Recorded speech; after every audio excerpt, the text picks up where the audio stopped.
Hello everyone, welcome to Keystone Life sciences.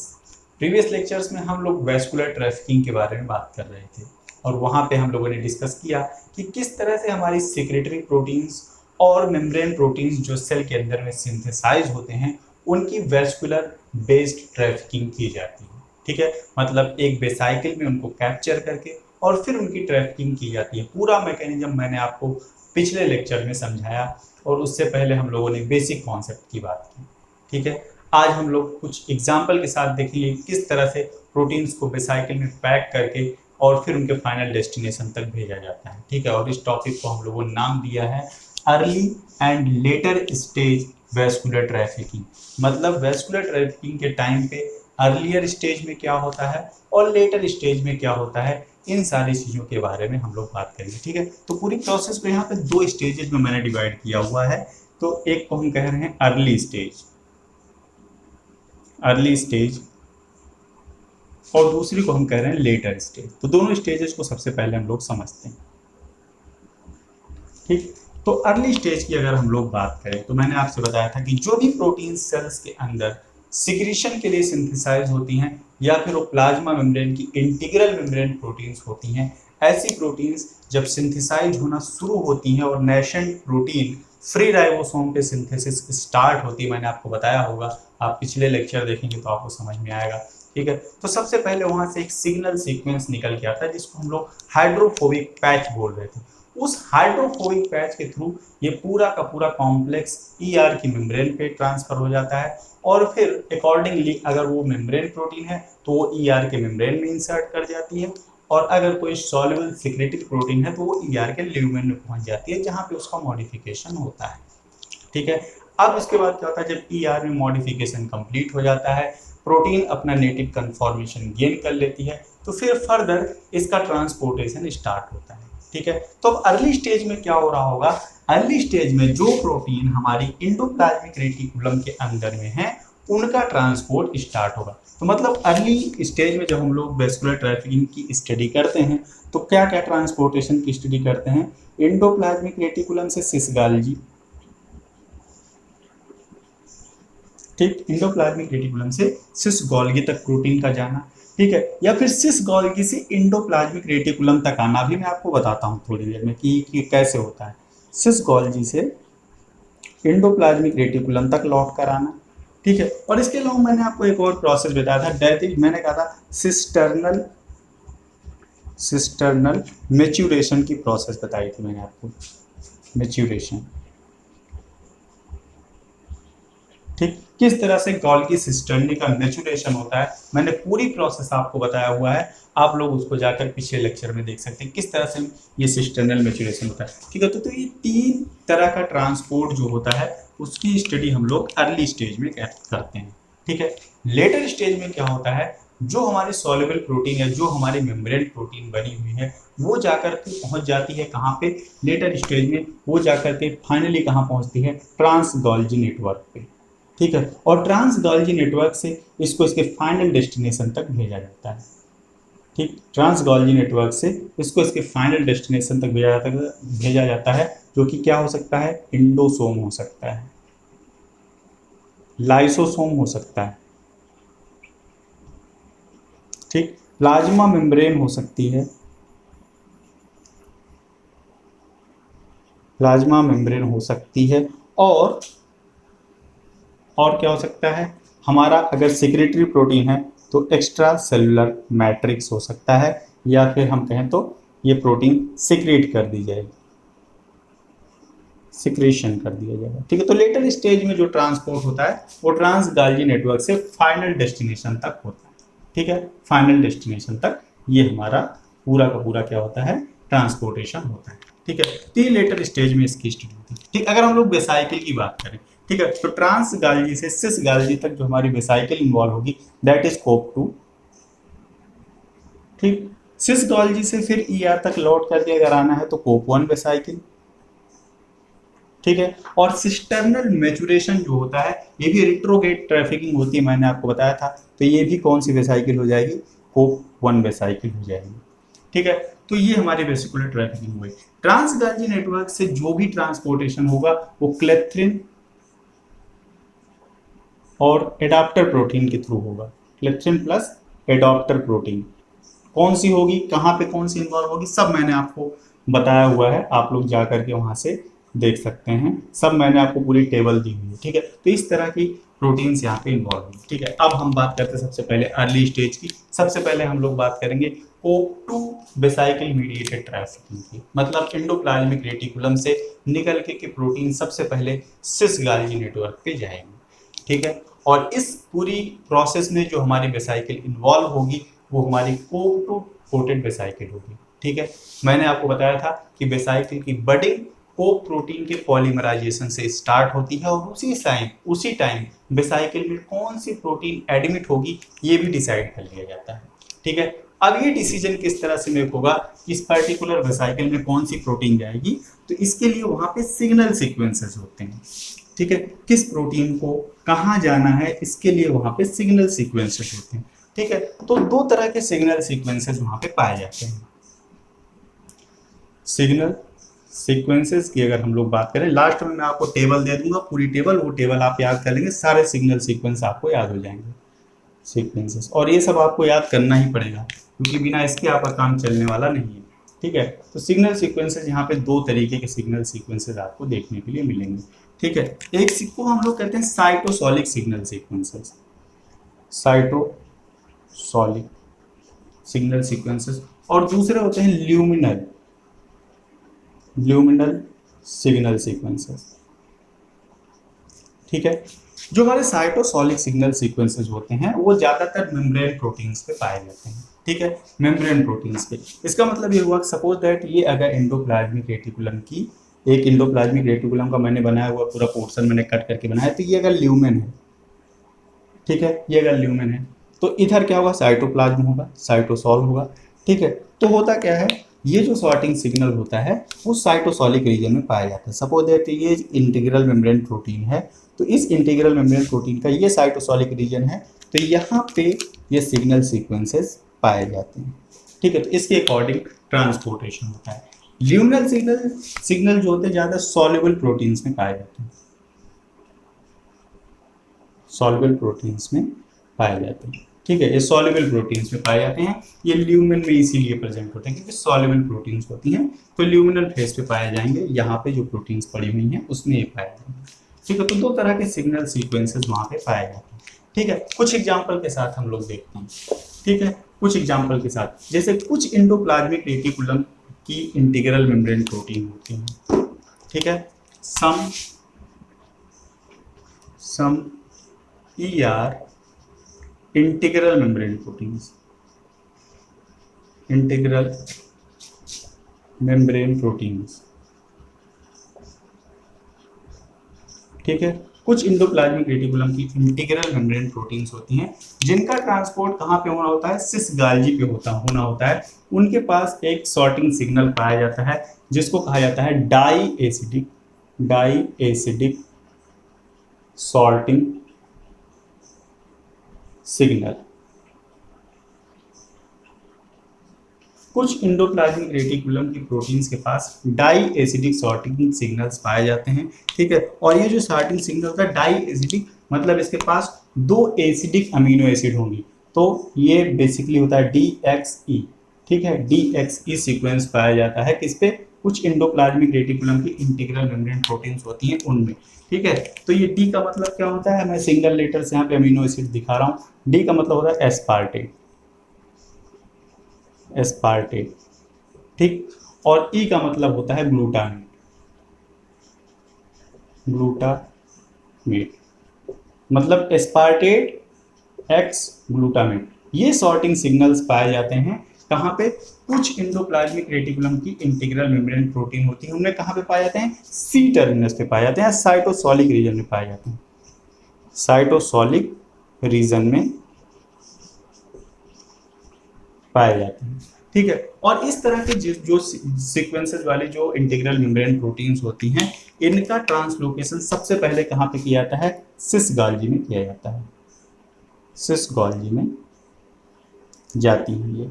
ठीक है, और सिस गाल्गी से फिर फर्दर ये प्रोटीन्स अगर इनका फाइनल डेस्टिनेशन प्लाज्मा मेम्ब्रेन है तो ये जाती हैं ट्रांस गाल्गी नेटवर्क में, और फिर ट्रांस गाल्गी नेटवर्क से प्लाज्मा मेम्ब्रेन तक ये भेजी जाती है। ठीक है, इसका सबसे अच्छा एग्जाम्पल होता है, एक प्रोटीन पाई जाती है सेल के अंदर में, हमारे सेल के अंदर में एक प्रोटीन पाई जाती है, दैट इज अ CFTR। आप लोग जानते हैं ये क्या होता है, एक क्लोराइड आयन चैनल होता है, क्लोराइड आयन चैनल होता है। ठीक है, ये क्या होता है, क्लोराइड आयन चैनल होता है।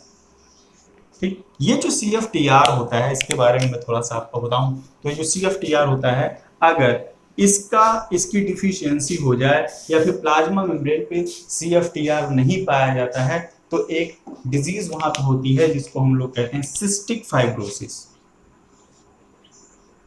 सिस्टिक फाइब्रोसिस, फाइब्रोसिस किससे होता है, deficiency of, due to the deficiency of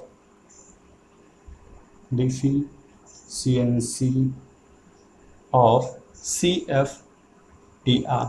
CFTR की डिफिशियंसी से होता है। अगर CFTR वहाँ पे अवेलेबल नहीं है तो एक डिजीज होती है, एक जेनेटिक डिसऑर्डर आप कह सकते हैं, that is the cystic fibrosis.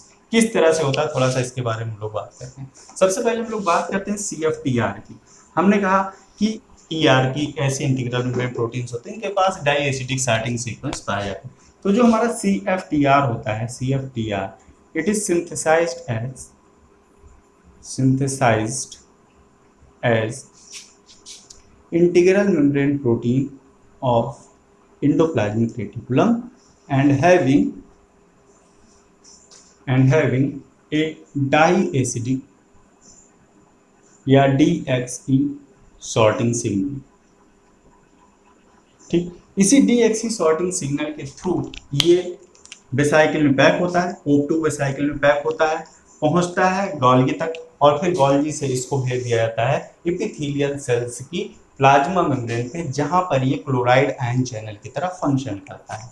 ठीक है, लेकिन अगर इसकी डिफिशियंसी हो जाती है तो एक जेनेटिक डिसऑर्डर जिसको हम लोग कह रहे हैं यहाँ पे सिस्टिक फाइब्रोसिस हो जाता है।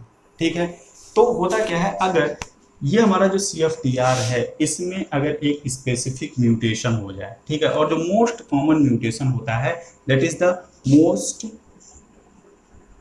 Common mutation in CFTR is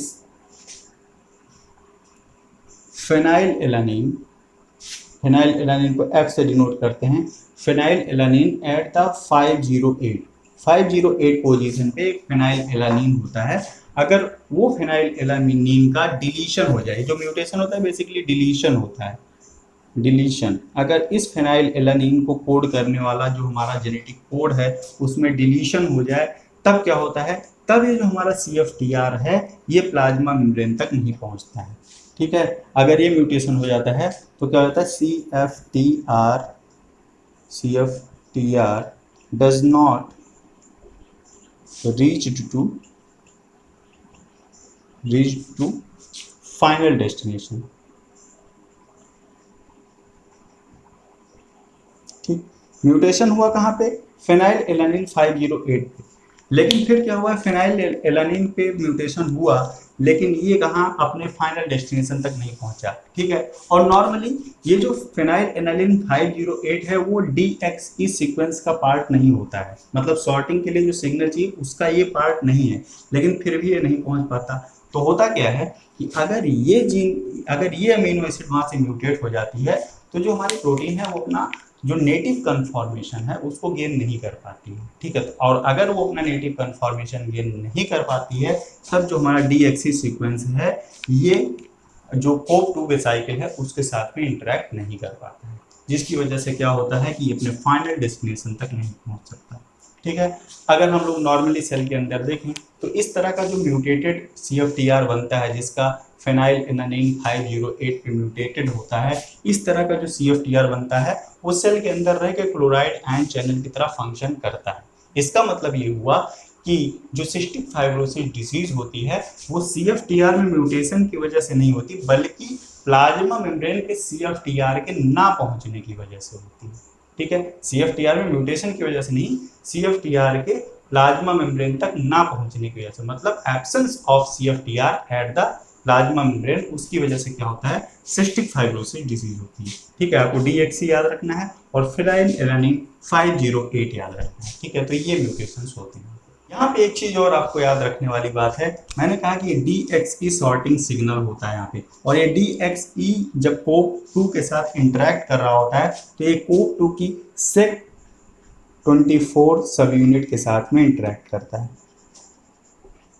SEC24 सब यूनिट के साथ में इंटरेक्ट करता है। ठीक है, एक तो ये एग्जांपल हो गया एंडोप्लाज्मिक रेटिकुलम से गाल्जी बॉडी तक किस तरह से ट्रांसपोर्टेशन होता है। ठीक है, अब यहाँ पे दो तीन चीजें और निकल करके आती हैं। ठीक है, कुछ एंडोप्लाज्मिक रेटिकुलम की रेजिडेंट सॉल्युबल प्रोटीन्स होती हैं जो कि गाल्जी बॉडी तक भेजी जाती हैं फॉर द मॉडिफिकेशन।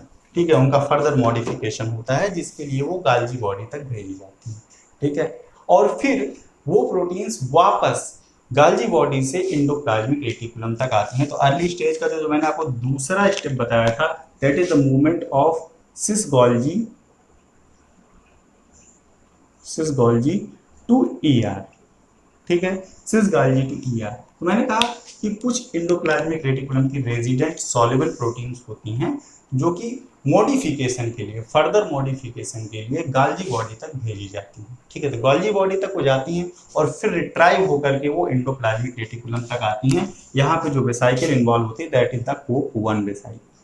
ठीक, COP1 वेसाइकिल में रिट्राइव होकर के वापस एंडोप्लाज्मिक रेटिकुलम तक आती हैं। ठीक, ऐसे जो प्रोटीन होती हैं ER की रेजिडेंट प्रोटीन। ठीक है, ठीक, ER की soluble and resident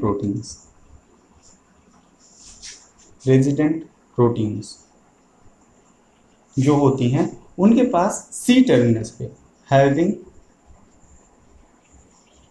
KDEL sequence, KDEL sorting signal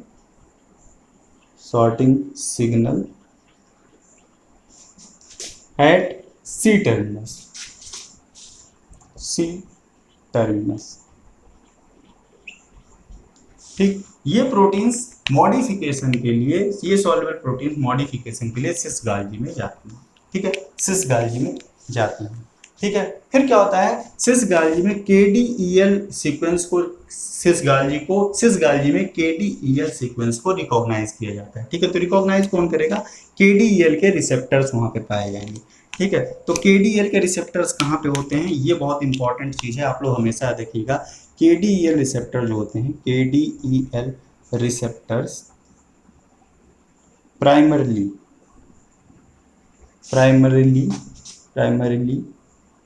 found on vesicles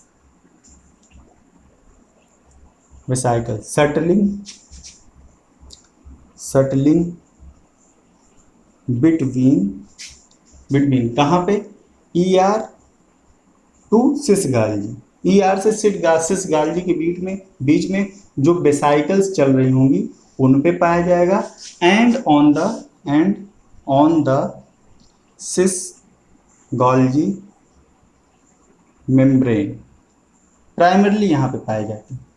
ठीक, लेकिन कभी कभी ये एंडोप्लाज्मिक रेटिकुलम की मेम्ब्रेन में भी देखे जाते हैं। ठीक है, लेकिन ज्यादातर कहाँ पे पाए जाएंगे, ये वेसाइकल्स में पाए जाएंगे, जो एंडोप्लाज्मिक रेटिकुलम और सिस गाल्जी के बीच में चल रहे हैं उन वेसाइकल्स पे पाए जाएंगे, और इसके अलावा ये सिस गाल्जी मेम्ब्रेन पे पाए जाएंगे।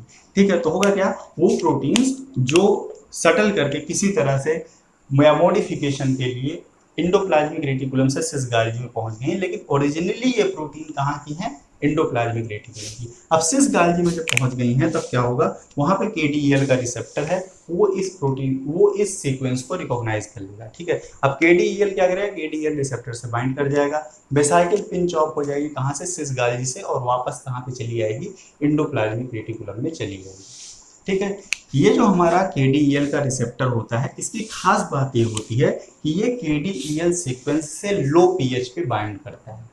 ठीक है, और जैसे ही pH स्लाइटली न्यूट्रल या फिर हाई pH होता है, ये KDEL सीक्वेंस को छोड़ देता है। ठीक है, तो जो हमारा गाल्जी कॉम्प्लेक्स होता है उसका जो pH होता है वो एंडोप्लाज्मिक रेटिकुलम के pH से लो होता है, इसलिए जब ये प्रोटीन्स गाल्जी बॉडी में होती हैं तो KDEL रिसेप्टर से बाउंड कर जाता है, और जैसे ही वेसाइकिल इसको लेकर के एंडोप्लाज्मिक रेटिकुलम तक पहुंचती है तो ये रिसेप्टर जैसे ही पीएच बढ़ता है तो ये रिसेप्टर्स क्या करते हैं, KDEL सीक्वेंस को छोड़ देते हैं और वो प्रोटीन गाल्जी बॉडी में रिलीज हो जाती है। ठीक है, तो ये पूरी प्रोसेस वहाँ पे होती है।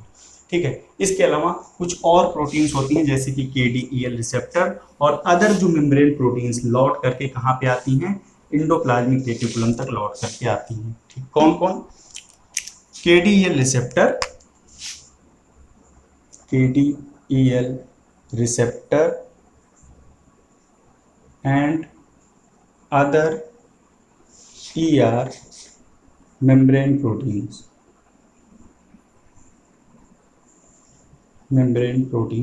that return back to ER from the Golgi having KKXX KK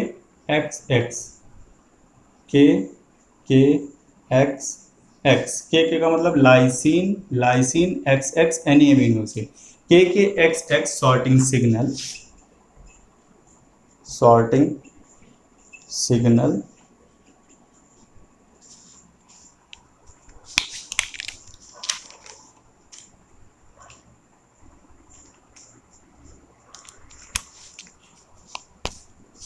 at the C terminus that facing the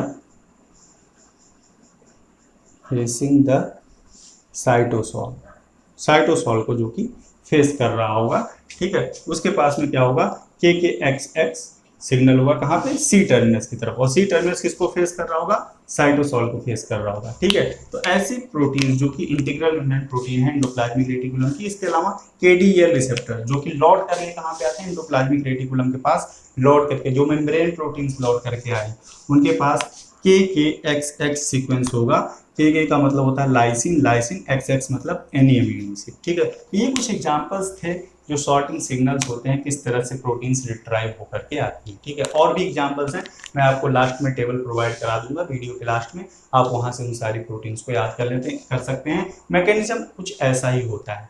ठीक है, अब लेटर स्टेज में मैंने आपको बताया, लेटर स्टेज में क्या होता है कि जो प्रोटीन्स होती हैं वो क्लेथ्रिन कोटेड वेसाइकल्स में पैक की जाती हैं, कहाँ से, ट्रांस गाल्जी नेटवर्क से, और इनको जो है वापस कहाँ पे भेजा जाता है, जो उनका फाइनल डेस्टिनेशन है वहां तक भेज दिया जाता है। ठीक है, लास्ट लेक्चर में मैंने आपको बताया था कि जो क्लेथ्रिन कोटेड वेसाइकल्स होती हैं उनकी पिंचिंग ऑफ में वहाँ पे एक्सेसरी प्रोटीन्स की जरूरत पड़ती है। ठीक है, और वो प्रोटीन बेसिकली एक GT पेज होता है, और मैंने आपको नाम भी बताया था कि क्लेथ्रिन कोटेड वेसाइकल्स जो होती हैं, क्लेथ्रिन कोटेड वेसाइकल्स जो होती हैं, इनके पिंचिंग ऑफ में या इनके सेपरेशन में, पिंच ऑफ होने में एक्सेसरी प्रोटीन की जरूरत पड़ती है, जिसको हम लोगों ने नाम दिया था, या फिर जिसका नाम होता है डायनेमिन। ठीक, और ये डायनेमिन जो होता है एक GT पेज होता है। ठीक, ये क्या करता है, GTP की हाइड्रोलिसिस करता है और वेसाइकिल की पिंचिंग ऑफ में हेल्प करता है, जबकि COP1 और COP2 वेसाइकल्स जो होते हैं उनको पिंच ऑफ होने के लिए किसी भी एडिशनल GT पेज की जरूरत नहीं पड़ती है। ठीक है, क्लेथ्रिन कोटेड वेसाइकल को पिंच ऑफ होने के लिए GT पेज की जरूरत पड़ती है, जिसका फंक्शन कौन प्ले करता है, डायनेमिन। और जबकि अगर हम लोग बात करें कि जो हमारी COP1 और COP2 कोटेड वेसाइकल्स होती हैं उनके पिंचिंग ऑफ में किसी भी एक्सेसरी प्रोटीन्स की जरूरत नहीं पड़ती। ठीक है, तो ये तो मुझे आपको कुछ एक्सेसरी चीज़ें बतानी थी, किस तरह से सॉर्टिंग सिग्नल फंक्शन करते हैं। लास्ट में आपको टेबल मिल जाएगी, वीडियो जब एंड होगा तो आपको टेबल मिल जाएगी, आप लोग उस टेबल के साथ में इन चीज़ों को याद कर सकते हैं। ठीक है, तो ये तो बात रही वेसिकुलर ट्रैफिकिंग की, किस तरह से सिग्नेटरी पाथवे चलता है। ठीक है, नेक्स्ट लेक्चर में जब हम लोग मिलेंगे तो एक छोटा सा क्विक व्यू मैं आपको दूंगा रिसेप्टर मीडिएटेड एंडोसाइटोसिस का, और उसके साथ ही हमारा वेसाइकिल ट्रैफिकिंग का जो पोर्शन है वो फिनिश हो जाएगा, और फिर हम लोग स्टार्ट करेंगे सेल सिग्नलिंग। ठीक है, तो इस लेक्चर को हम लोग यहीं पे फिनिश करते हैं। Thank you for watching.